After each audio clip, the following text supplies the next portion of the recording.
Hey now, and welcome to the channel, and thanks for clicking on the video. Really quick, if you're a regular viewer and haven't already, please consider hitting the like button and clicking to subscribe. It doesn't cost anything, and you'll get notified whenever a new video goes live. It also helps my channel get recommended by more people, the YouTube algorithm being as it is.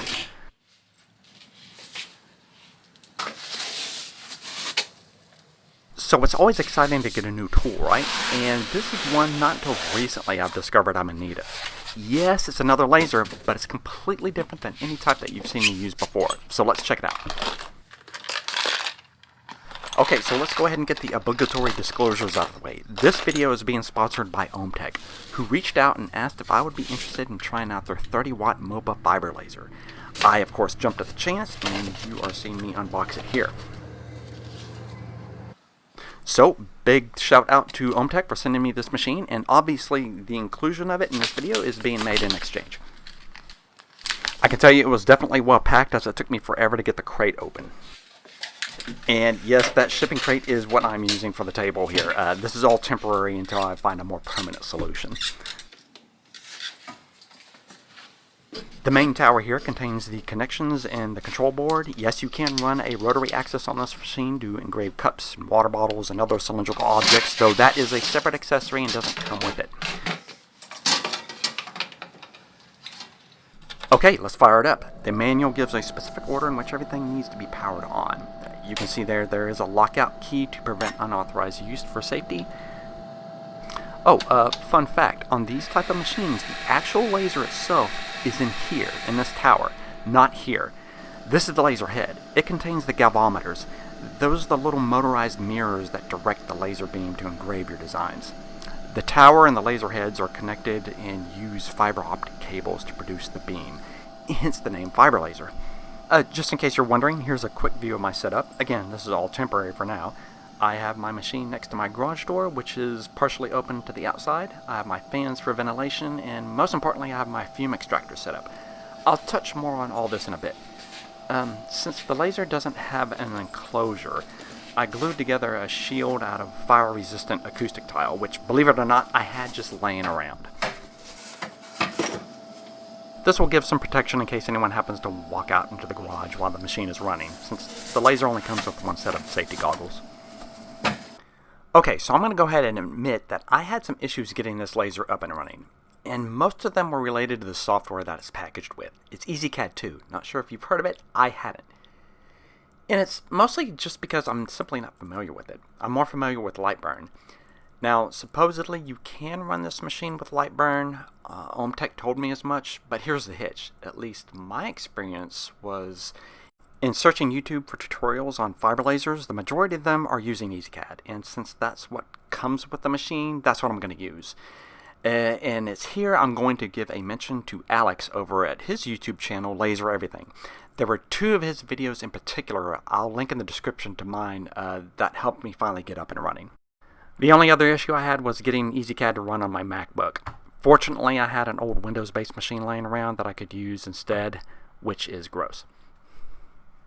The lens that came with the sample that Omtech sent me gives you a working processing area of just under 7 inch by 7 inch. So if you need to engrave anything larger than that, it'll have to be in sections or you'll need a different lens.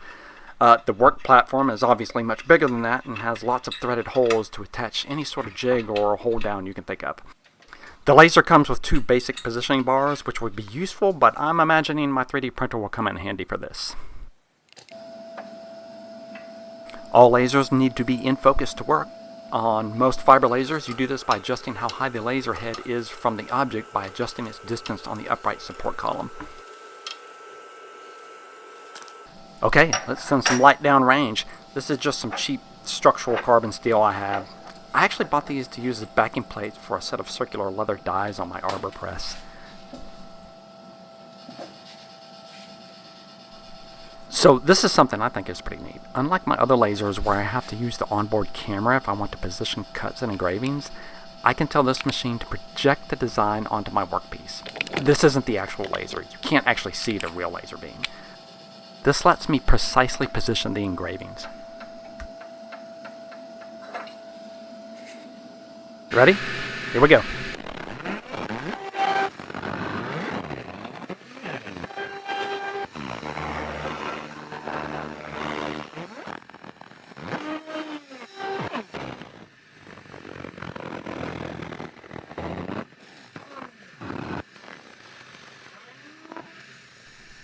Okay, so what makes this different from the other lasers you've seen me already use?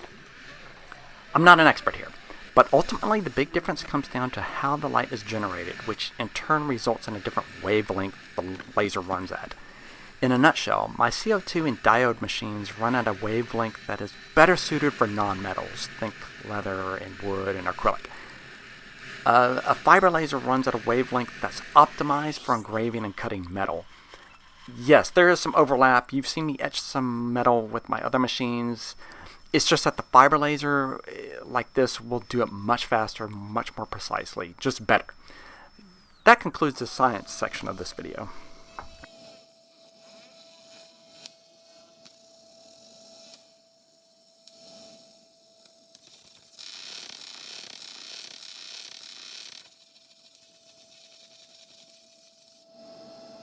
Okay, I sped that up just a little bit, but this is a total engraving time of just under 3 minutes. Not quite pronounced enough. Let's hit it again.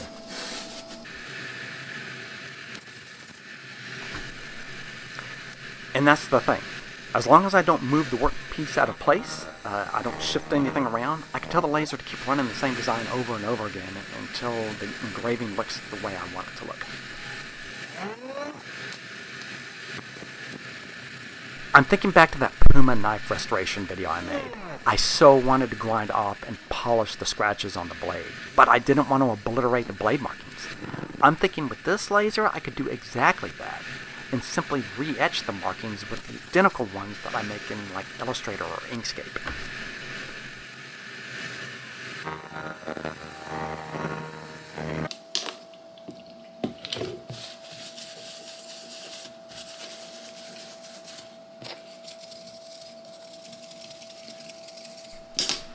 So I ran that design 2 more times for a total engraving time of about 10 minutes, and this is what I have. It's much deeper and less, maybe is pixelated the right word, than any metal engraving I've done on my other machines. I'm hoping the camera picks this up. And I could take it farther if I wanted to, if I keep the machine engraving. These are all settings in EZCAD. I do wonder if theoretically I could cut through this entire plate. It's not uncommon for laser engraving operations to take hours, though the manual for this machine says not to run it continuously for more than 5 hours straight without letting it cool for half an hour. But I can only imagine how hot this steel plate would be after that long. By the way, that pinstripe pattern you see in the background is not intentional. There's a setting in EZCAD called hatching. It determines the pattern of the engraving and what the background will look on stuff like this. Still learning, but I must have done something wonky with it to create that. But I actually like the effect. I know a lot of viewers are makers and will want to know what other materials I can run. Well, here's a piece of plywood I'll run the exact same design on. I'm using a wood stick I made to quickly set up my target at the proper distance from the lens. Note that it's in a T shape and rests on the lens frame, not the lens itself. You don't want to scratch your lens. They're the red targeting dots too, but I find this a little bit more quick and accurate way to set my focus, and you'll see most people online using something similar.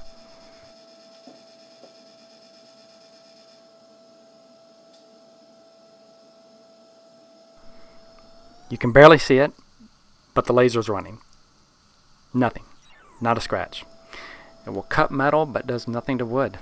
The manual does say that it can be used on stone like granite and marble though, and can be used on some plastics with special care. Here's a piece of leather, just in case. This was out of my own curiosity.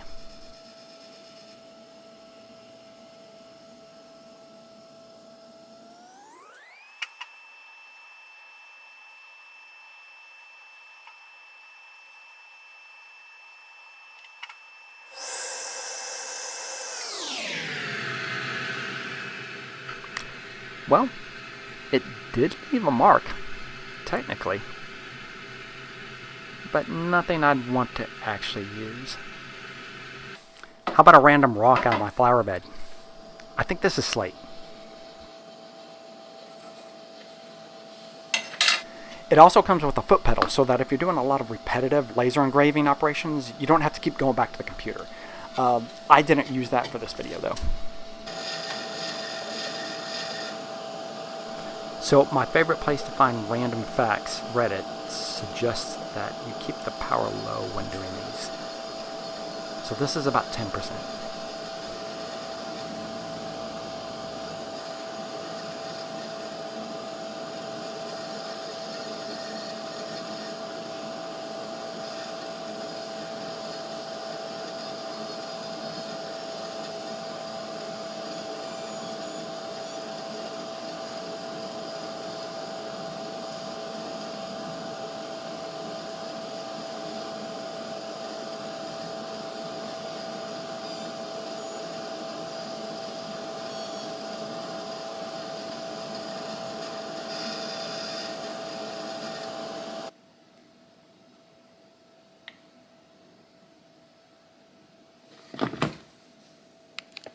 Quick word about safety. Obviously, always wear your safety goggles. There's a reason they're included with every laser. I'm going to wear my respirator too. So here's what I actually made the monogram for. I want to engrave a concho with it. And this is where I circle back around to my setup. All lasers work by burning off material. Some of these materials give off toxic fumes that you don't really want to be breathing. I don't know what mystery pot metal these conchos are made out of, but just in case they're die-cast zinc or something like that, I've got my setup for ventilation. You can see where this preview laser can really come in handy for positioning things.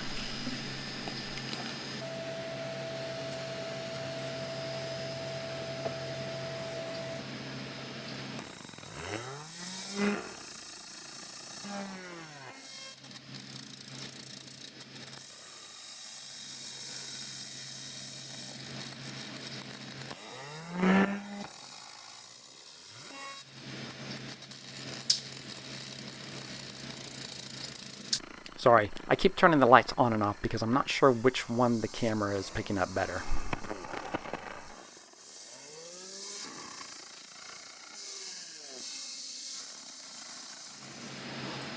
Yeah, note to self. Turn down the power, reduce the number of loops, increase the speed, just turn down everything on this.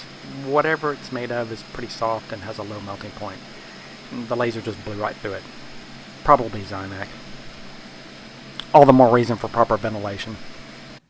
Fortunately, I have one more of these blank conchos left, but it's got a high brass finish, which just isn't my thing, so I'm going to buff that off real quick.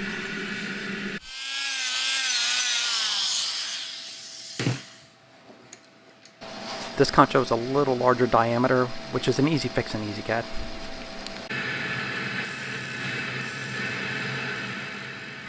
Okay, taking it low and slow here. If I remember correctly, this was a power level of 10%. One pass.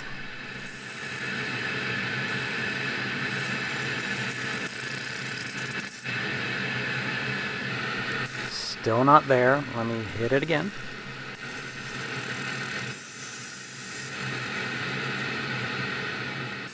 Okay, this is pass 4. So this is a little over 10 minutes of engraving.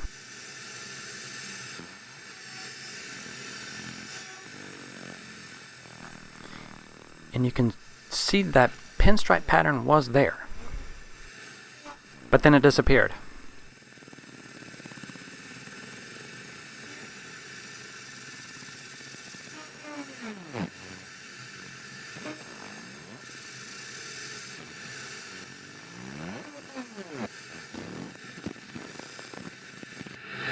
And suddenly it's there again.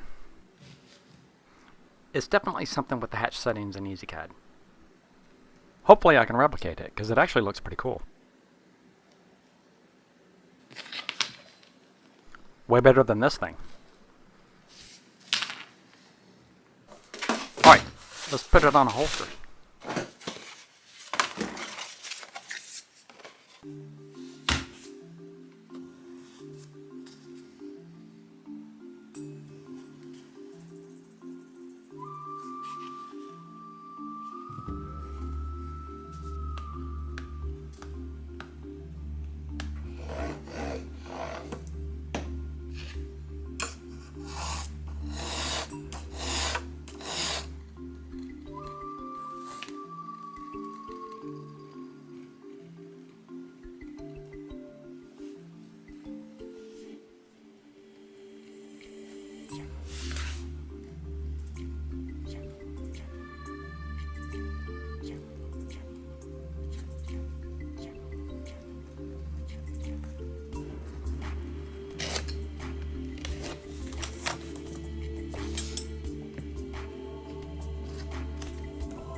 And before anyone comments, I know the general opinion is not to line a holster with anything like suede or fur because of the negative effects it can have on the finish of a gun. However, this gun is made from stainless steel. There's no finish for it to wear on. I've left this in damp leather overnight with zero effects.